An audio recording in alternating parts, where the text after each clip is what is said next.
Question 1. A new project manager is struggling to manage a rapidly changing project scope. The stakeholders frequently request new features, and the team finds it difficult to finalize requirements. Which project life cycle approach would be most suitable for this situation? A. Predictive life cycle.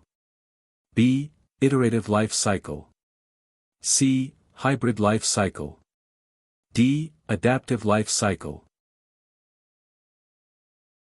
Answer: D. Adaptive life cycle. An adaptive life cycle, also known as an agile or change-driven approach, is specifically designed for projects with high levels of change and where requirements are not fully understood at the outset. This approach delivers value in small, frequent increments, allowing for continuous feedback and adjustments as the project evolves, which directly addresses the issue of rapidly changing scope. A practical example is developing a new mobile app where user preferences evolve quickly, making flexibility crucial. Remember that adaptive life cycles thrive on uncertainty and continuous stakeholder engagement. Question 2. During project execution, a team member identifies a potential issue that could delay a critical deliverable. The project manager's immediate next step should be to A. Update the risk register with the new issue. B. Analyze the potential impact and identify response options. C. Escalate the issue to the project sponsor. D. Inform all stakeholders about the potential delay.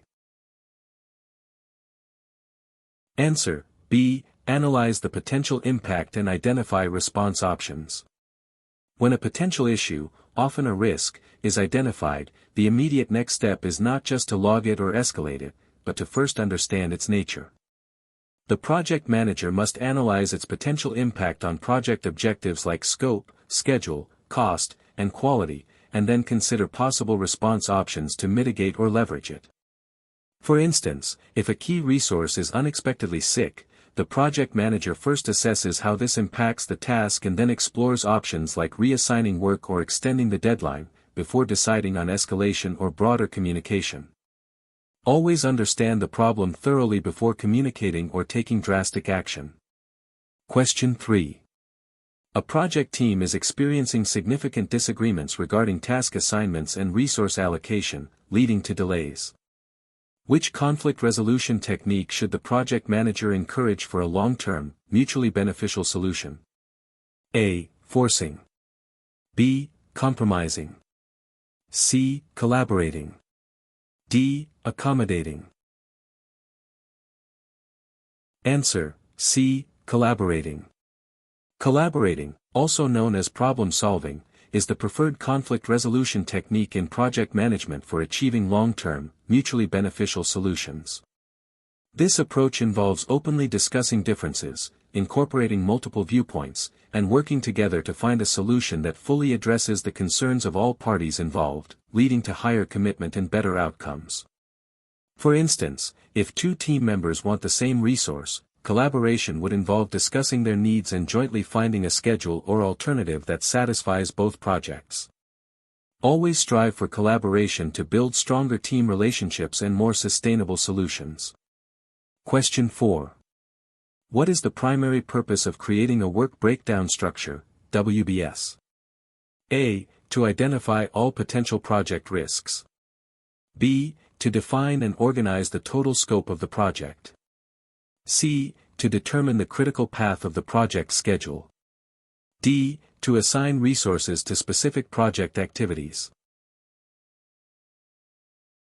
Answer: B. To define and organize the total scope of the project. The primary purpose of a work breakdown structure, WBS, is to define and organize the total scope of the project by decomposing project deliverables into smaller, more manageable components. It visually represents the entire scope of work required to complete the project, breaking it down into work packages that can be easily estimated, scheduled, and controlled. For example, building a house would involve breaking down the project into phases like foundation, framing, plumbing, and then further into specific tasks under each. A well-structured WBS ensures that all necessary work is identified and understood, preventing scope creep and omissions. Question 5. In which project management process group is the project charter formally authorized? A. Planning. B. Executing.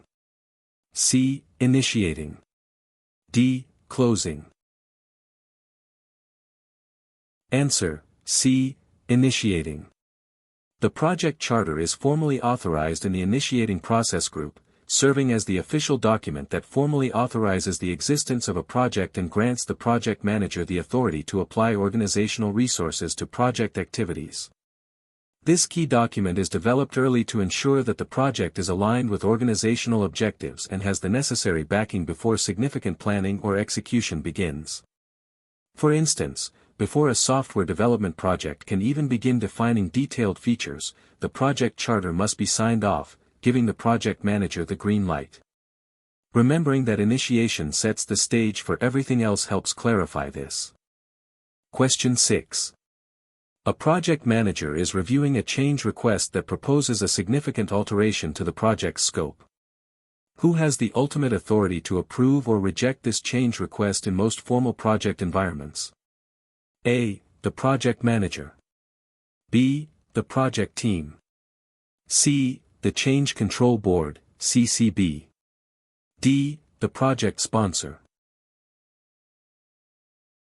Answer: C. The Change Control Board, CCB. In most formal project environments, the Change Control Board, CCB, holds the ultimate authority to approve or reject significant change requests, especially those impacting scope, schedule, or cost.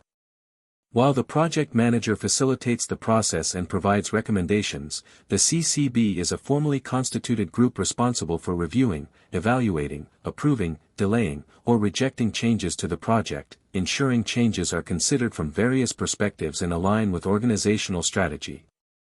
For example, if a client requests a major new feature for a product, the CCB would assess its impact on the budget, timeline, and overall product strategy before giving approval. Question 7. A project manager is explaining the project's overall approach and how it will deliver value. This discussion is most likely related to which component of the project management plan? A. Scope management plan. B. Schedule baseline. C. Project life cycle description. D. Communications management plan. Answer: C. Project life cycle description. The project life cycle description is a key component of the project management plan that details the series of phases a project will pass through from its start to its completion. It explains the overall approach, including how the project will be structured, how deliverables will be created, and the various iterations or stages involved in delivering value. For instance, it would specify whether the project follows a waterfall model with distinct sequential phases or an agile approach with iterative sprints. Understanding the project life cycle helps all stakeholders grasp the project's journey and how value will be progressively realized. Question 8. What is the primary purpose of a sprint retrospective in an agile project? A. To review the product increment and gather feedback from stakeholders. B. To plan the work for the upcoming sprint. C. To inspect how the last sprint went with regard to people, relationships, process, and tools. D. To demonstrate the completed work to the product owner. Answer: C. To inspect how the last sprint went with regard to people, relationships, process, and tools. The primary purpose of a sprint retrospective in an agile project is to inspect how the last sprint went with regard to people, relationships, process, and tools, and to identify and implement improvements for the next sprint. This dedicated meeting provides an opportunity for the team to reflect on their performance, identify what went well, what could be improved, and create actionable plans to enhance their way of working. For example, a team might realize that daily stand-ups are too long and decide to time-box them more strictly. The retrospective is crucial for continuous improvement, making each subsequent sprint more effective. Question 9. During which process is the project management plan formally approved? A. Develop project charter. B. Direct and manage project work. C. Develop project management plan. D. Monitor and control project work. Answer, C. Develop project management plan. The project management plan is formally approved during the Develop Project Management Plan process. This is the process where all the subsidiary plans, like scope, schedule, cost, quality, risk, etc., are integrated and consolidated into a comprehensive, coherent document that defines how the project will be executed, monitored, controlled, and closed. While the project charter authorizes the project management plan provides the detailed roadmap that guides the project, and it must be approved before execution truly begins. Think of it as the project's master blueprint, requiring stakeholder sign-off before construction starts. Question 10. A project manager identifies a risk event with a high probability of occurrence and a significant negative impact. What is the most proactive risk response strategy for this scenario? A. Accept. B. Mitigate. C. Transfer. D. Avoid. Answer, D. Avoid. When faced with a risk event that has both a high probability of occurrence and a significant negative impact, the most proactive risk response strategy is often avoid. Risk avoidance involves taking action to eliminate the threat entirely or protect the project from its impact by changing the project plan to eliminate the cause of the risk. For instance, if a specific technology is known to be highly unstable, an avoidance strategy might be to choose a different, more reliable technology from the outset. Avoiding the risk altogether removes the possibility of it ever occurring, which is ideal for severe threats. Question 11. Which document is typically used to formally close out project contracts or agreements? A. Project closure report. B. Final product, service, or result transition. C. Procurement closure. D. Organizational process assets updates. Answer, C. Procurement closure. Procurement closure is the specific process used to formally close out project contracts or agreements. This process verifies that all work and deliverables specified in the contract have been completed and accepted, and ensures that all administrative activities, such as final payments and documentation, are finalized. For example, when a construction project finishes, the procurement team ensures the contract with the concrete supplier is closed, all invoices are paid, and warranties are documented. It's distinct from overall project closure, focusing specifically on external contractual obligations. Question 12. A project manager is struggling with stakeholders who have high power and high interest in the project. Which engagement strategy would be most effective for this group? A. Keep informed. B. Manage closely. C. Keep satisfied. D. Monitor. Answer, B. Manage closely. For stakeholders with both high power and high interest, the most effective engagement strategy is to manage closely. This approach involves actively engaging them, ensuring their needs are met, and involving them in key decisions to gain their support and prevent potential roadblocks. These are the stakeholders who can significantly impact project success, so their active involvement and satisfaction are paramount. For instance, the project sponsor and key clients typically fall into this category and require regular, personalized communication and consultation. Always prioritize engaging those who can make or break your project. Question 13. What is the primary output of the plan quality management process? A. Quality control measurements. B. Quality management plan. C. Verified deliverables. D. Quality audits. Answer, B. Quality management plan. The primary output of the plan quality management process is the quality management plan. This document describes how the project team will implement the performing organization's quality policy and how the project will ensure that the quality requirements and standards are met for the project's deliverables.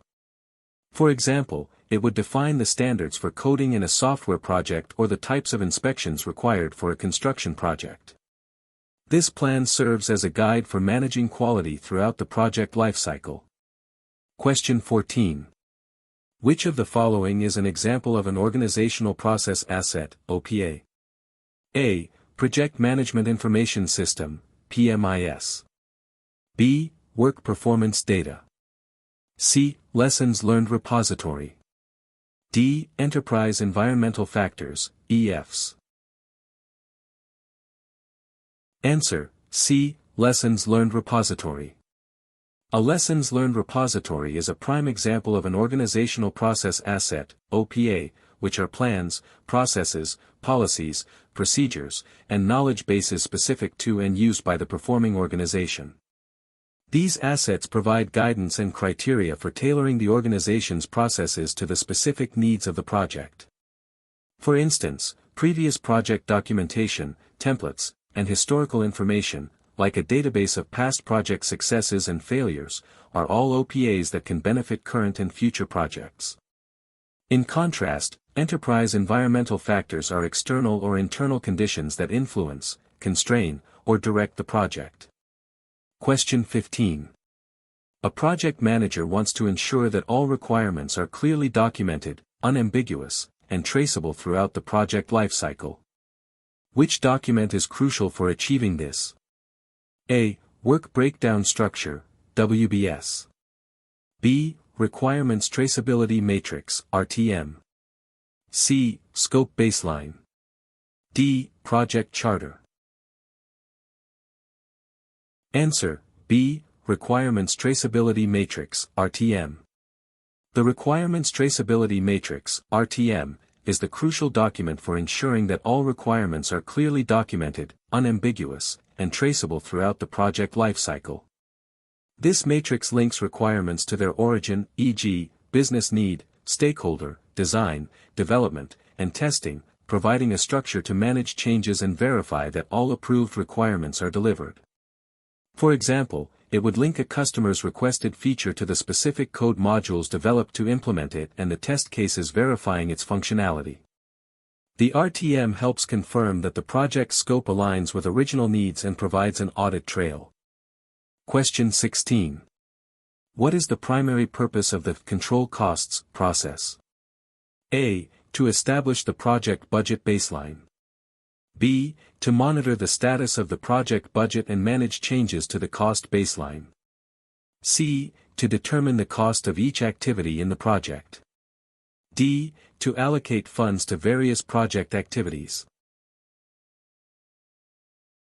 Answer: B. To monitor the status of the project budget and manage changes to the cost baseline. The primary purpose of the control costs process is to monitor the status of the project budget and manage changes to the cost baseline. This involves tracking actual expenditures, comparing them against the budget, and identifying any variances. It also includes taking corrective actions to bring costs back within acceptable limits and managing any approved changes to the cost baseline. For instance, if a project is over budget on a certain activity, this process identifies it and initiates actions like finding a cheaper supplier or optimizing resource usage. This continuous oversight helps keep the project financially on track. Question 17. A team member reports that a critical task is taking longer than expected, potentially impacting the project schedule. The project manager identifies an opportunity to perform another non-dependent task in parallel to recover some time. This is an example of A. Crashing. B. Fast tracking. C. Resource leveling. D. Scope reduction. Answer: B. Fast tracking. Fast tracking is a schedule compression technique where activities that would normally be performed in sequence are performed in parallel, or partially in parallel, to shorten the project duration. This often involves performing work without waiting for the preceding activity to be fully completed, which can increase risk. For example, starting the interior painting of a house before the exterior brickwork is fully completed is an instance of fast tracking. This technique is applied when the project manager needs to accelerate the schedule without adding significant cost, unlike crashing, which often involves adding resources. Question 18. What is the primary benefit of developing a strong team identity and positive relationships within a project team? A. Reduced need for formal communication. B. Increased individual task efficiency. C. Improved overall project performance and problem solving. D. Minimized project scope changes. Answer: C. Improved overall project performance and problem solving. Developing a strong team identity and positive relationships within a project team primarily leads to improved overall project performance and enhanced problem-solving capabilities. When team members trust and respect each other, they communicate more openly, collaborate more effectively, and are more willing to support each other in overcoming challenges. For example, a cohesive team is more likely to collectively brainstorm innovative solutions to unexpected issues rather than work in silos. Strong team dynamics are foundational for success, as they foster a supportive environment where individuals can thrive and contribute their best. Question 19. A project manager notices that a particular stakeholder frequently expresses concerns about the project's progress and seems resistant to proposed changes, despite receiving regular communications. Which engagement level best describes this stakeholder? A. Leading. B. Supportive. C. Neutral. D. Resistant. Answer: D. Resistant. A stakeholder who frequently expresses concerns and shows resistance to proposed changes, despite receiving regular communications, is best described as being at a resistant engagement level. This means the stakeholder opposes the project or its changes and is unwilling to support the work. Identifying such a stakeholder is crucial because their resistance can negatively impact project success. The project manager would need to develop specific strategies to understand their concerns and try to win them over or mitigate their negative influence. Recognizing a stakeholder's current engagement level is the first step toward effective engagement planning. Question 20. Before a project manager can begin planning detailed project activities and resources, what foundational document must be approved? A. Work Breakdown Structure, WBS. B. Project Management Plan. C. Project Charter. D. Requirements Documentation. Answer: C. Project Charter. Before a project manager can begin planning detailed project activities and resources, the project charter must be approved. The project charter is the foundational document that formally authorizes the project, establishes the project manager's authority, and broadly defines the project's objectives and key stakeholders. It's the critical first step in initiating a project, providing the mandate necessary to proceed with detailed planning. For example, you can't start assigning tasks for building a new office building until the project itself has been officially sanctioned with a charter. Question 21. What is the primary output of the Validate Scope process? A. Work performance information. B. Change requests. C. Accepted deliverables. D. Requirements documentation updates. Answer: C. Accepted deliverables. The primary output of the Validate Scope process is accepted deliverables. This process involves formalizing acceptance of the completed project deliverables by the customer or sponsor. It ensures that the deliverables meet the specified requirements and stakeholder expectations. For instance, after a software module is developed and tested, the customer reviews it and, if it meets their needs, formally accepts it during this process. This formal acceptance is a critical step before closing out phases or the entire project. Question 22. A project manager is conducting a meeting to discuss potential new risks and review existing risk responses. This activity is part of which risk management process? A. Plan risk management. B. Identify risks. C. Implement risk responses. D. Monitor risks. Answer: D. Monitor risks. Discussing potential new risks and reviewing existing risk responses is a key activity within the Monitor Risks process. This ongoing process tracks identified risks, monitors residual risks, identifies new risks, evaluates risk response effectiveness, and ensures the continued applicability of the risk management plan. For example, during a weekly team meeting, the project manager might ask if anyone has seen new threats or opportunities emerge, and review if the chosen mitigation strategy for a known risk is still working. Monitoring risks ensures the project's risk posture remains current and effective throughout its lifecycle. Question 23. Which of the following is considered an external enterprise environmental factor, EEF? A. Organizational culture. B. Government regulations. C. Company policies. D. Project Management Information System, PMIS. Answer: B. Government regulations.